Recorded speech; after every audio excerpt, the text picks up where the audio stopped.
C'est ce ton qui est inhabituel, un peu péremptoire. Nous appelons le M23 à cesser immédiatement les hostilités. Dans un communiqué, le département d'État américain s'est dit préoccupé par l'escalade de la violence dans la partie est de la RDC, en indexant bien sûr et sans détour le Rwanda voisin. Qu'est-ce qui explique ces changements des tons? Les États-Unis devraient commencer par interpeller les multinationales américaines, canadiennes et françaises qui opèrent à l'Est, parce que ce sont ces multinationales qui alimentent effectivement la guerre. John Saloumou, professeur en relations internationales à l'université de Kinshasa, tempère les ardeurs. Les communiqués du département d'État est un fait, mais sans effet contraignant. La RDC doit établir un rapport de force pour défaire l'agresseur. La République démocratique du Congo, en tant que pays indépendant, doit aussi avoir une armée forte qui doit être accompagnée par une économie aussi forte avec une très bonne gouvernance. Et en ce moment-là, on peut peut-être espérer à trouver la paix à la guerre qui se vit à l'Est. Il faut souligner que les États-Unis et le Rwanda n'ont jamais ratifié le traité de Rome créant la Cour pénale internationale. Et donc, il est difficile pour l'instant d'espérer à des poursuites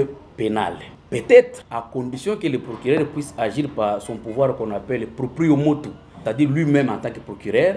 Il estime que les crimes graves ont été commis en République démocratique du Congo et il peut ouvrir les enquêtes. Mais ce qui n'est pas aussi facile pour lui parce que le traité de Rome lui-même est lié au Conseil de sécurité des Nations Unies. Et dans ce conseil, les États-Unis font partie des membres permanents. Les M23 en tant que mouvement rebelle, mouvement armé, est déjà considéré par la République démocratique du Congo comme un mouvement terroriste. Par là, le gouvernement congolais, par les tribunaux militaires, peut ouvrir les enquêtes, mais à condition, il faut aussi avoir la même mise sur les enquêtés.